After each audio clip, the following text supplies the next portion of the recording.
நம்ம பார்க்க போற காணொளி இன்னைக்கு தேட்டர் ரிலீஸா இருக்கும் திரைப்படம் வடம் படத்தின் திரை விமர்சனம். என்னையா இந்த திரைப்படத்தை எடுத்து வச்சிருக்காங்க, என்னையா அரைச்சமாவே அரைச்சி வச்சிருக்காங்களே அப்படின்னு நான் சொல்லணுங்க. இந்த படத்தை பார்த்துட்டு வெளியே வர மக்கள் சொல்றாங்க. இந்த படத்தோட கதை என்னன்னு தெரிஞ்சுக்கிறதுக்கு முன்னாடி சப்ஸ்கிரைப் பண்றங்க, லைக் பண்ணுங்க, ஷேர் பண்ணுங்க. வாங்க பார்ப்போம்.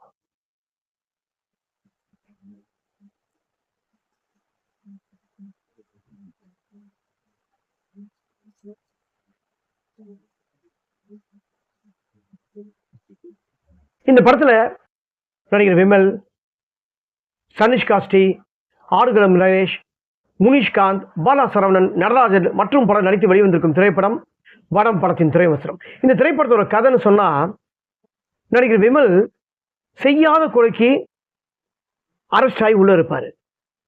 ஜாமீன்ல இருந்து வெளியில வராரு, அதாவது நிபந்தனை ஜாமீன்ல இருந்து வெளியே வராரு. அவர் அப்படி யாரை கொலை பண்ணியிருப்பாரு, எதுக்காக அவர் உள்ள போனாரு, எதனால ஜாமீன் கூட தராத அளவுக்கு அப்படி என்ன கொலை குற்றம் பண்ணாரு, அப்படி அவர் யாரை பண்ணியிருப்பாரு. ஒரு பக்கம் இருந்தாலும் இந்த திரைப்படத்துல ஜாமீன்ல இருந்து வெளியே வந்துடுறாரு. அவர் கூட பிறந்த தம்பி போல வளர்க்குற ஒரு மாடு, அதாவது காளை, பாண்டி முனி, அந்த காளையோட பேரு. சுத்து வட்டாரத்துல எல்லா இடத்துலையுமே அந்த பாண்டி முனி பந்தயத்துல போய் ஜல்லிக்கட்டுல இறங்குச்சுன்னா அந்த பாண்டி முனியை ஜெயிக்கிறதுக்கு வேற எந்த காளையும் இல்லை. அந்த மாதிரி கதாநாயகனோட தம்பி போல வளர்க்குற பாண்டி முனி தான் எல்லா இடத்துலையும் ஜெயிக்கும். கதாநாயகனோட அப்பா ஆடுகளம் நரேஷ், அவர் அந்த சுத்து வட்டாரத்திலேயே நல்லதா இருந்தாலும் சரி, கெட்டதா இருந்தாலும் சரி, எதுவா இருந்தாலுமே அவரு கேட்காம எதுவும் பண்ண மாட்டாங்க. நல்லது எல்லாமே அவர் தான் பண்றாரு. இந்த பாண்டி முனியை எல்லா சுத்து வட்டாரத்திலையுமே இதுவே ஜெயிக்குதே அப்படின்னு சொல்லும்போது, இந்த மாட்டை எப்படியாவது நம்ம கைப்பற்றி ஆகணும் அப்படின்னு நினைக்கிறாரு நடராஜன். ஆக்சுவலாக இந்த மாட்டுக்கு பின்னால் ஒரு கதை இருக்கு, அது நம்ம சொல்ல வேணாம். நடராஜன் அடையணும்னு நினைக்கிறாரு. நடிகர் விமல் கிட்ட இந்த பாண்டி முனியை மாடு வாங்கினாரா இல்லையா நடராஜன், இதுதான் இந்த படத்தோட முழுக்க முழுக்க திரைக்கதை. இந்த படத்தோட கதை நம்ம வராத கதைலாம் சொல்ல முடியாது. இந்த திரைப்படம் நிறைய திரைப்படத்துல பார்த்த திரைப்படம். நம்ம சண்டைக்கோழி, வேங்கை, மீதிலாம் ஜல்லிக்கட்டு மிக்சிங். ஏன்னா திரைப்படத்துல எல்லாமே ஒரு மிக்சிங்கான திரைப்படம் தான் இந்த திரைப்படம்.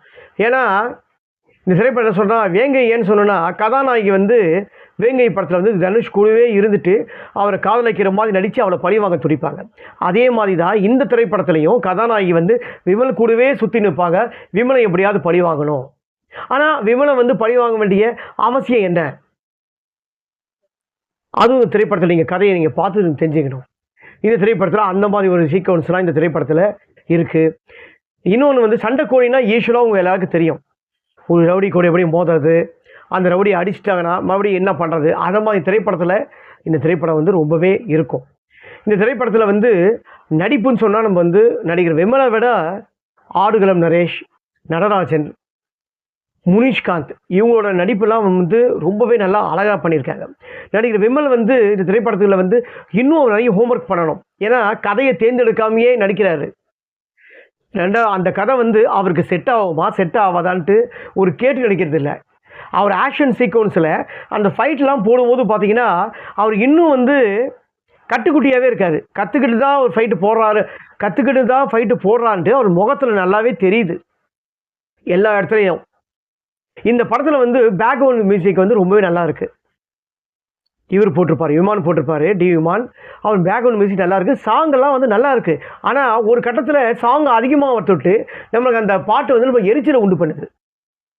இந்த திரைப்படத்தில் நடிகர் பாலா சரவணன் வழக்கம் போல யூஸ்வலாக கதாநாயகனோட ஃப்ரெண்டு, அவரோட நடிப்பு நல்லாவே இருக்கு.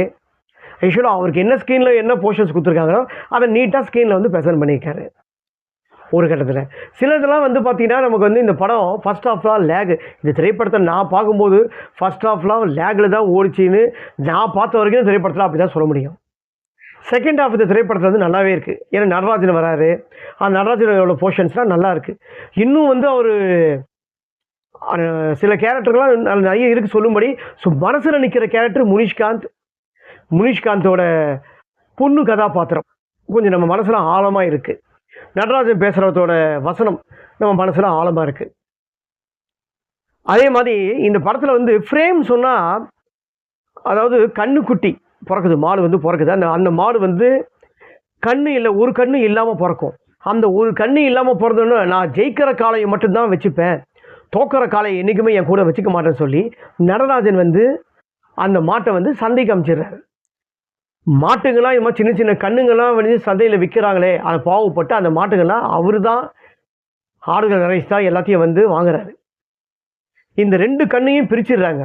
ஆனால் இந்த 2 கண்ணும் ஒன்றா சேரும்போது பெருசாக ஆகி 2 காளையாக வந்து ஒன்று சேரும்போது அந்த மாட்டோட சீக்வன்ஸ் வந்து ரொம்பவே அழகாக காட்டியிருப்பாங்க.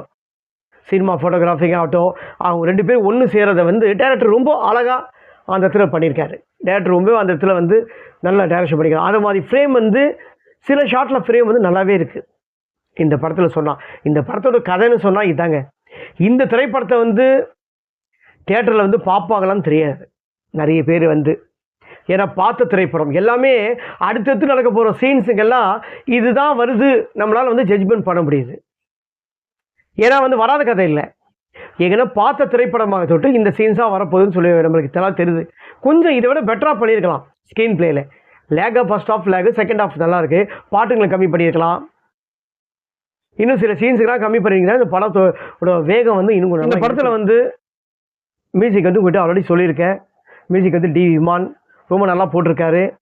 சாங்கை அவாய்ட் பண்ணியிருக்கலாம், அது ஒன்று. இந்த படத்தோட தயாரிப்பு ராஜசேகர். இந்த படத்தோட ரைட்டர் அண்ட் டைரக்டர் கெந்திரன். ரொம்ப அழகாலாம் பண்ணியிருக்காருலாம் சொல்ல மாட்டேன், ரொம்ப அழகாக பண்ணுறதுக்கு உண்டான முயற்சியை வந்து டைரக்டர் பண்ணியிருக்காரு.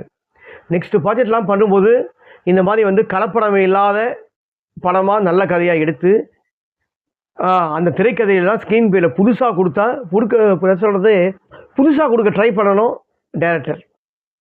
அது நெக்ஸ்ட் ப்ராஜெக்டில் அதிகமாக திருத்துவார்னு நினைக்கிறேன். இந்த திரைப்படத்தை பொறுத்த வரைக்கும் நான் பார்த்த வரைக்கும் இந்த திரைப்படம் வந்து உள்ளே போய் பார்த்தா ஒரு தடவை பார்க்கலாம், ஓகேவா இருக்குது அப்படின்னு சொல்லலாம்.